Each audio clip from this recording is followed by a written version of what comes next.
যদি জন্মসূত্রে হিন্দু হতাম ওই কালচারেই বড় হতাম, খ্রিস্টান হলে খ্রিস্টানের কালচারে বড় হতাম, ইহুদি হলে ইহুদির কালচারে। যেমন সিংহের বাচ্চা সিংহ হয়, বাঘের বাচ্চা বাঘই হয়, সাপের বাচ্চা সাপই হয় না, সাপের বাচ্চা ইঁদুর হয়, হবে না তো? ঠিক আপনি আমি মুসলমানের ঘরের সন্তান, মুসলমান না হিসাবে আপনি আমি আল্লাহকে বিশ্বাস করি।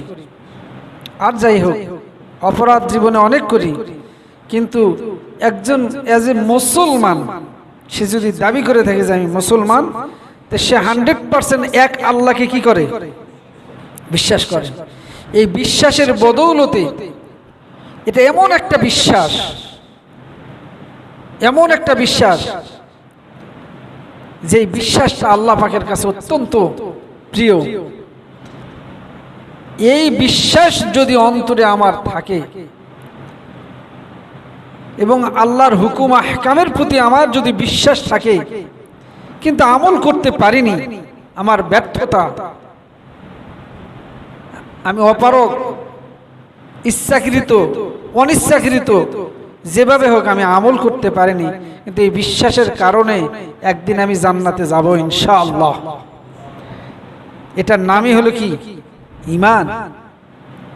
তো ওই আল্লাহর কাছে লাখো কোটি শুকরিয়া আদায় করি যে আল্লাহ তাআলা বিনা দরখাস্তে আজকে আপনাকে আমাকে মুসলমানের ঘরের সন্তান বানিয়েছে, বলি আলহামদুলিল্লাহ।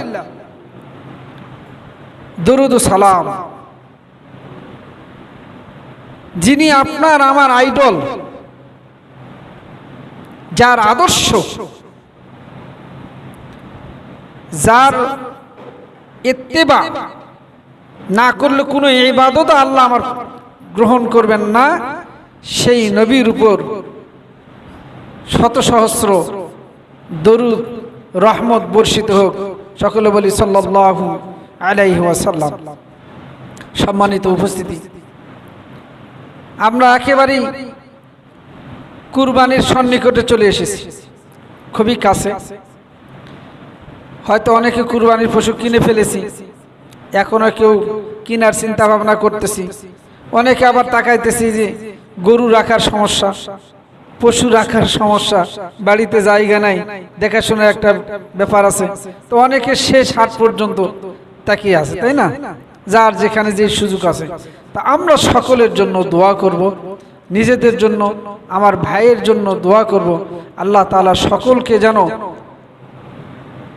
সহি নিয়তে একমাত্র আল্লাহকে রাজি খুশি করার উদ্দেশ্যেই যেন সেই কুরবানির পশু কিনতে পারি এবং আল্লাহ যেন আমাদের জন্য সহজ করে দেয়, বলেন আমিন।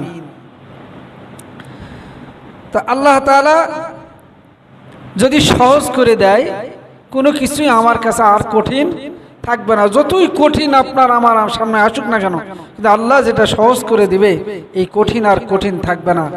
আওয়াজটা মনে হয় বেশি হচ্ছে না, একটু দাবি দিই না তো। এখন তো আল্লাহ তাআলা বান্দার জন্য যেটা সহজ সেটাই করেন। যদি সহজ না করতেন তাহলে আমার গলাতেও ছুরি পচত, ঠিক না? আল্লাহ তাআলা এই কুরবানির কিছু আয়াত কুরআনুল কারীমের বিভিন্ন সূরায় বলছেন। সূরা সফফাতের মধ্যে আল্লাহ বলছেন 102 থেকে 107 নম্বর আয়াত পর্যন্ত, ফালাম্মা বালাগা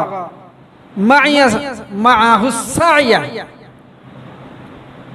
এই আয়াতের মধ্যে আল্লাহ তাআলা বলতেছেন, এরপরে বলতেছেন ফালাম্মা আসলামা ওয়া তাল্লাহু লিল জাবিন।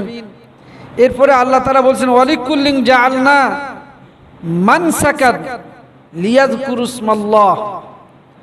আল্লাহ তাআলা আরো বলতেছেন ওয়াল বুদনা জাআলনাহা লাকুম মিন শাআইরিল্লাহ। আল্লাহ তাআলা আরো বলতেছেন লা ইয়ানালাল্লাহু লুহুমুহা ওয়ালা দিমাউহা ওয়ালাকিন ইয়ানালুহুত তাকওয়া মিনকুম। আল্লাহ তাআলা আরো বলতেন ফাসাল্লি লিরাব্বিকা ওয়ানহার।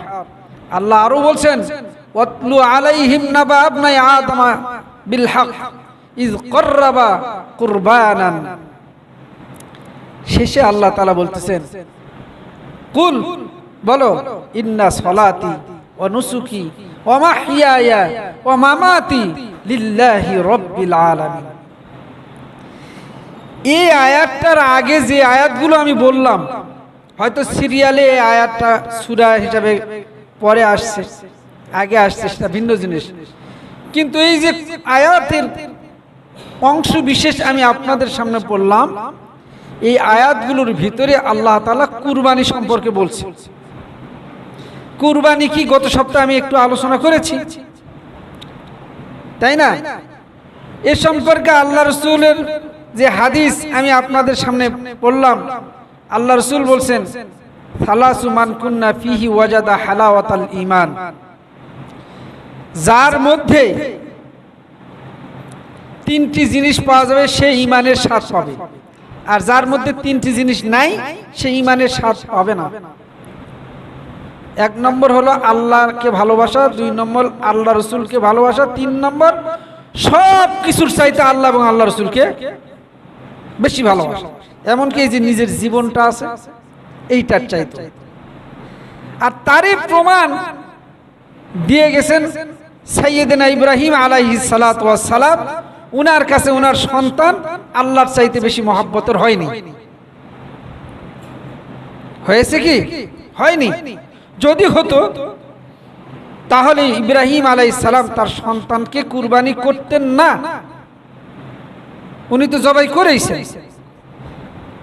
না করেন নাই? উনাকে কিন্তু স্বপ্নে ডাইরেক্ট বলা হয়নি, ইব্রাহিম আলাইহিস সালামকে ডাইরেক্ট বলা হয়নি যে তুমি কুরবানি করো।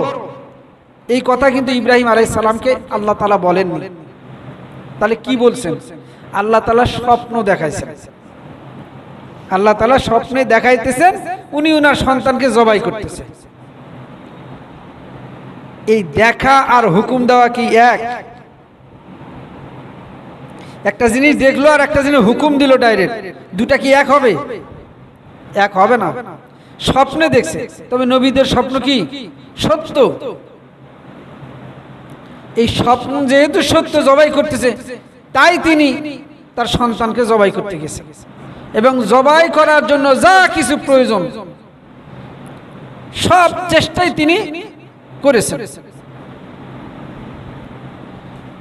আর তার চেষ্টায় তিনি কি হয়েছেন? সফল হয়েছেন। সুবহানাল্লাহ বলেন। আল্লাহ তাআলা এখানে আয়াতে বললেন কি? ফালাম্মা বালাগা মাআহু সাইয়া ক্বালা ইয়া বুনাইয়া। এই আয়াতের মধ্যে ইন্নী আযবাহুক, হে আমার প্রিয় সন্তান তোমাকে আমি জবাই করছি, বলো তুমি কি বলবে? তো উনি কি বলছেন? যেটা তোমার উপর হুকুম হয়েছে সেইটাই তুমি বাস্তবায়ন করো ইয়া আমার বাবা। আমাকে কোথায় পাবেন? ধৈর্যশীলদের মধ্যে পাবেন। তো এখানে কুরবানি ছিল না, তার বাবারও কুরবানি, ছেলেরও কুরবানি। বাবা সম্মত হয়েছে সন্তানকে আল্লাহর রাস্তায় জবাই করার জন্য। কার জন্য? আল্লাহর জন্য। উট জবাই করলে, খাসি জবাই করলে, গরু জবাই করলে গোস্ত খাওয়া যাবে, কিন্তু সন্তানক জবাই করে কি গোস্তর আশা ছিল? বলেন না, আওয়াজ দেন। কি ছিল? ওকে জবাই করে মানুষের গোস্ত খাওয়া যাবে? খাওয়া যায়, যারা মস্তিষ্ক বিকৃত তারা খাবে। আর হয়তো বা অজান্তে আপনি আমি খাইতে পারি, কিন্তু এটা কি হুকুম? হুকুম নয়। মানুষের গোস্ত খাওয়া যায় না। তাহলে ইব্রাহিম আলাইহিস সালাম তার সন্তানকে জবাই করে গোস্তও খেতে পারবে না, কিন্তু হুকুমটা মানছে কার? এই যে তার ত্যাগ, এই জবাই করা নয়, জবাই করতে যাওয়ার আগের যে ত্যাগ, এটা বাপ বেটা দুজনেরই ছিল। এই জন্য আল্লাহ তাআলা বলছে ফালাম্মা আসলামা, যখন বাপ বেটা দুজনেই সম্পূর্ণভাবে সারেন্ডার করছে আল্লাহর কাছে, ওয়াতাল্লাহু লিল জাবিন, বাপ বেটা যখন রাজি হয়েছে, শোয়াইছে, জবাই শুরু করছে, সব আল্লাহ দেখতেছে না বাপ বেটার। কিন্তু আল্লাহ তো চায় না যে তার ছেলে জবাই হোক। চাবিকাঠি তো আল্লাহর হাতে ভাই। চাবিকাঠি কি মানুষের হাতে? চাবিকাঠি কার কাছে? আল্লাহর হাতে। ওই আল্লাহ দেখতেছিল যে আমার বান্দা, আমার খলিল, আমার বন্ধু, সে আসলে আমাকে বেশি ভালোবাসে না, তার সন্তানকে বেশি ভালোবাসে। প্রমাণ করে দিয়েছে সে আল্লাহকে বেশি ভালোবাসে। সন্তানও প্রমাণ করে দিয়েছে তার জীবনের চেয়ে সে আল্লাহকে বেশি ভালোবাসে। বাবার ভালোবাসা কি? সন্তানকে ত্যাগ করা। আর সন্তানের ত্যাগ করাটা কোনটা? তার জীবনকেই ত্যাগ করা আল্লাহর জন্য। সুবহানাল্লাহ বলবেন না? তো এই ত্যাগ করছে। আল্লাহ তাআলা বলতেছেন একটি আয়াতের মধ্যে, ওয়ালিকুল্লি উম্মাতিন জাআলনা মানসাকান লিয়াযকুরু ইসমাল্লাহ আলা মা রাযাকাহুম মিন বাহিমাতিল আনআম। আল্লাহ বলছে প্রত্যেকটা উম্মতের জন্য আমি কুরবানির বিধান, নিয়ম দিয়েছিলাম। সুবহানাল্লাহ। প্রত্যেকটা উম্মতের জন্য। কোরআনুল কারীমের আয়াত, ওয়ালিকুল্লি উম্মাতিন, অর্থাৎ সমস্ত উম্মতের জন্য। উম্মতে মুহাম্মাদি, উম্মতে ইব্রাহিম আলাইহিস সালাম, আরো যত নবীরা, সব উম্মতের জন্য কুরবানির বিধান আল্লাহ দিয়েছে ছিল। এই আয়াত আল্লাহ বলছেন। এবং তাদেরকে যেই কি আছে, মিম্মা রাযাকাহুম, তাদের যেই পশুগুলো আছে, এই পশুগুলোকে কি তারা যখন জবাই করবে কার নামে করবে? আল্লাহর নামে। তাহলে আল্লাহ তাআলা বলতেছে তোমার কুরবানিটা হবে আমার নামে। জবাই করার সময় আমার নাম থাকতে হবে। যখন তুমি এই কুরবানিটাকে জবাই করার জন্য কুরবানির নিয়তে কিনবে, তখন নিয়তটা হতে হবে আমি আল্লাহকে খুশি করার জন্য। সুবহানাল্লাহ। জবাই করব বিসমিল্লাহি আল্লাহু আকবার। আর যখন পশুটাও কিনবো বলবো আল্লাহ এই পশুটা কিনলাম একমাত্র তোমাকে খুশি করার জন্য। আর আল্লাহকে খুশি করার জন্য যখন পশু কিনবো আর তার গলায় ছুরি চালাবো, আর রক্ত যখন প্রবাহিত করব, রক্তের ফোঁটা মাটি পড়ার আগে বান্দার জীবনের গুনাহ আল্লাহ মাফ করে দিবে। নিয়তটা হতে হবে কার? আল্লাহকে রাজি খুশি। তা আল্লাহ তাআলা এই কথাই বলছেন। এরপর আল্লাহ তাআলা বলতেছেন, দেখেন, ওয়াল বুদনা জাআলনাহা লাকুম মিন শাআইরিল্লাহ। আল্লাহর যখন যত নিদর্শন আছে, এই নিদর্শনের মধ্যে উট হলো একটা কি নিদর্শন। উটও একটা নিদর্শন। লাকুম ফিহা খায়রা, বলছে তার মধ্যে কি আছে? তোমাদের জন্য। লাকুম ফিহা, তোমাদের জন্য সেখানে আছে কল্যাণ। এই উটের মধ্যে আমার কি কল্যাণ? আর উট আল্লাহর শাআইরুল্লাহ কিভাবে হলো? নিদর্শন। এই উটের মধ্যে কল্যাণ নাই। উট হলো মরুভূমির জাহাজ। এই উটের উপরে চড়ে সেই সময় তারা কি মরুভূমির ময়দানগুলো পাড়ি দিয়েছে, হাজার হাজার মাইল পথ এই উটের উপর বোঝা তুলে দিয়ে এক রাজ্য থেকে আরেক রাজ্য পর্যন্ত তারা ব্যবসা করেছে। তো এই উটের মধ্যে আপনার আমার কল্যাণ নাই। তো বলছো তোমার এই কল্যাণকর জিনিসটা যখন তুমি আল্লাহর রাস্তায় কি করবে? কুরবানি করবে। এই যে তোমার একটা কল্যাণ করে, এই উট দিয়ে তুমি উটের দুধ খাইতে পারো, উট জবাই করলে গোশত খাইতে পারবে, উট তোমার এক জায়গা থেকে আরেক জায়গায় মাল বহন করবে, উটের পরে চড়ে তুমি এক জায়গা থেকে আরেক জায়গায় যাবে। এত কল্যাণ নিহিত থাকার পর ওই সুন্দর উটটা, মনের মতো উটটাকে সমস্ত কল্যাণের কথা ভুলে গিয়ে আল্লাহকে রাজি খুশি করার উদ্দেশ্যে তুমি কি করবে? জবাই করবে। তো আল্লাহ তাআলা কি হবেন? খুশি হবে। তাহলে এখানেও ত্যাগের কথা আল্লাহ কি বলতেছে। এরপরে আল্লাহ তাআলা বলতেছেন, এতগুলা ত্যাগের কথা বলার পর সন্তান জবাই করা, প্রত্যেকটা উম্মতের মধ্যে কুরবানি, এরপরে তোমাদের যানবাহনের মধ্যে কুরবানি, এরপরে আল্লাহ তাআলা বলছে ওয়াতলু আলাইহিম নাবা আবনা আদামিল হক, আদম আলাইহিস সালামের দুই সন্তানের কুরবানির কথা আপনাকে আমাকে শুনাইছেন, গত সপ্তাহে বলেছি। এরপরে আল্লাহ বলছে লাইয়ানালাল্লাহু লুহুমুহা ওয়ালা দিমাউহা ওয়ালাকিন ইয়ানালুহুত তাকওয়া মিনকুম। হে বান্দা, তোমাদের রক্ত, গরুর গোশত, রক্ত, পশম আমি আল্লাহ কিছুই চাই না, কিছুই আমার দরকার নাই। আমার দরকারটা কি? তোমার তাকওয়া। এই তাকওয়াটা কি? এই ওয়াজ আমি এই মসজিদে করেছি। তাকওয়া হলো সাইয়েদনা ওমর রাদিয়াল্লাহু তাআলা আনহু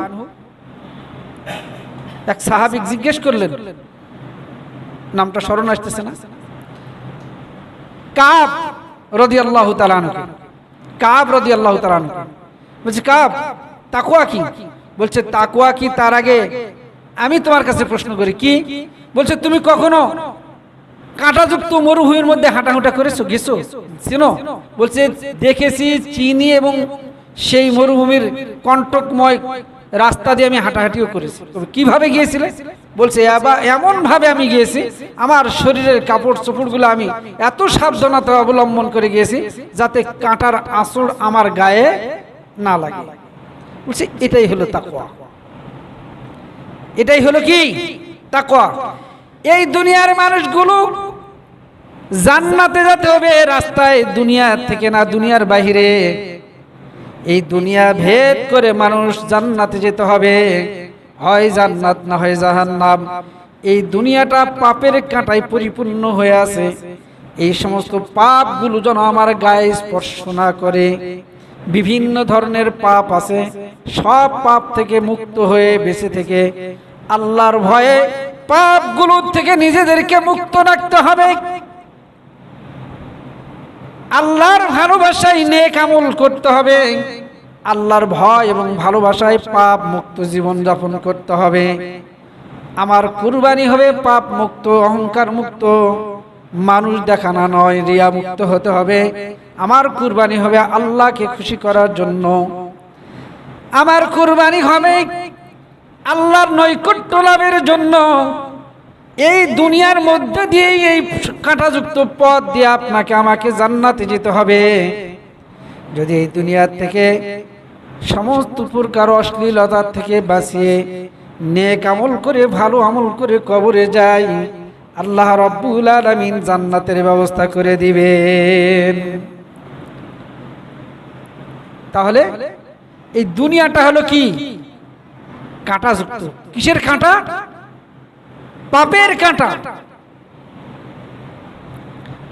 এই জন্য আল্লাহ রাব্বুল আলামিন বললেন, তোমাদের গোশত নিব না, তোমরাই খাও, চামড়াও নিব না, তোমরা নিজেরা ব্যবহার করো, রক্ত নিব না, কিন্তু আমাকে খুশি করার জন্য আমার নাম ধরে যখন তোমরা জবাই করবে, যখন ওই পশুর রক্ত মাটিতে পড়ার পূর্বে আমি আল্লাহ তোমার অন্তরের খবরও জানি। তোমার অন্তরটায় যদি থাকে আমি কি আমাকে খুশি করার জন্য, আমি রক্তের ফোঁটা মাটিতে পড়ার আগে তোমার জীবনের গুনাহগুলো মাফ করে দিব। সুবহানাল্লাহ পড়বেন না? টাকা লাগবে? তাহলে পড়েন না কেন? আওয়াজ দিয়ে পড়বেন, আওয়াজ, ভোগাল কণ্ঠে আওয়াজ দিবেন, সুবহানাল্লাহ। না তে এত দুর্বল হলে হবে? কুরবানি দুর্বল কিনছেন নাকি? ধাক্কা মারলে উঠবে না? আরে কুরবানি যেমন সবল, আপনার কুরবানি তার চেয়ে বেশি সবল হওয়া লাগবে। বুড়া সাহাবী যুদ্ধের ময়দানে তরবারি নিয়ে দৌড়াইতেছে। এই জন্য যখন আল্লাহর নাম শুনবো, ভালো কিছু শুনবো, ভালো কিছু পাবো, আলহামদুলিল্লাহ, সুবহানাল্লাহ, আল্লাহু আকবার, এগুলো জোরে জোরে বলবো ইনশাআল্লাহ। তা আল্লাহ তাআলা কিছুই নিলেন না, তাহলে কি নিল আল্লাহ? আপনি গরু জবাই করছেন, গোশত ফ্রিজে ঢুকাবেন, পেটে ঢুকাবেন, আরেকজনকে দিবেন। আল্লাহর কি? আল্লাহর কোনটা?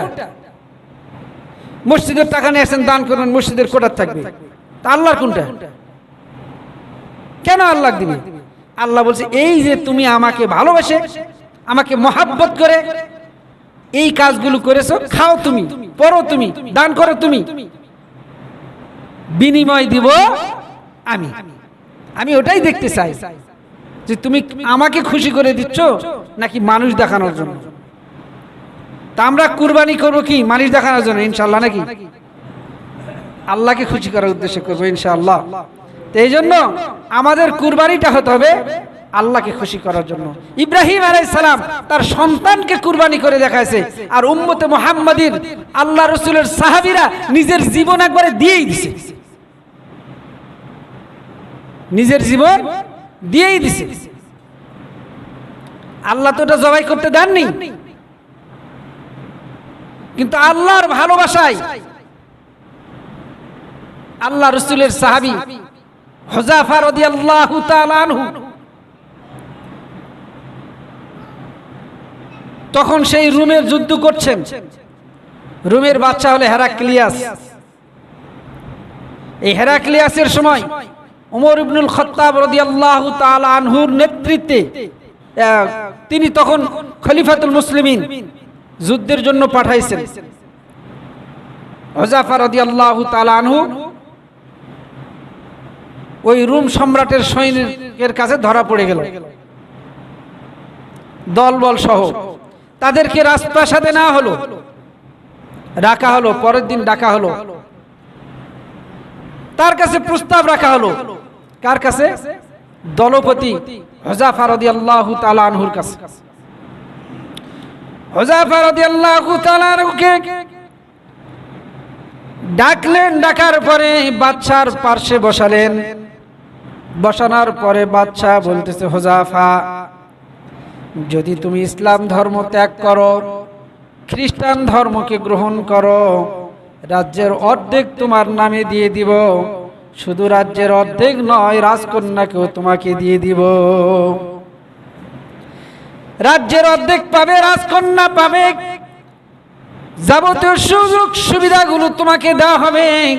শর্ত একটা, তোমাকে ইসলাম ত্যাগ করতে হবে আর খ্রিস্ট ধর্ম তোমাকে গ্রহণ করতে হবে। হযরত হুযাফা রাদিয়াল্লাহু তাআলা আনহু রাগ হয়ে গেলেন, চোখ মুখ লাল হয়ে গেল। হুযাফা রাদিয়াল্লাহু তাআলা আনহু বলে, রে বাদশা শোনো, তুমি এই তোমার রাজ্যের অর্ধেকের তুমি আমাকে দান করতে চাও, তোমার রাজকন্যাকে আমার হাতে দিতে চাও।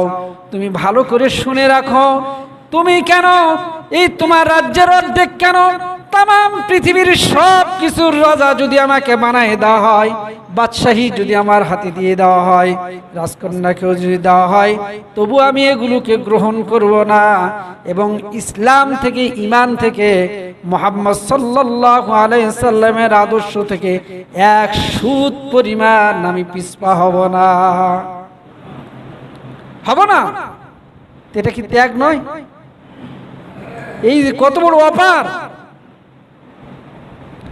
আমরা হলে তো সেই অফার টোপ দেওয়ার সাথে সাথে গিলে ফেলবো।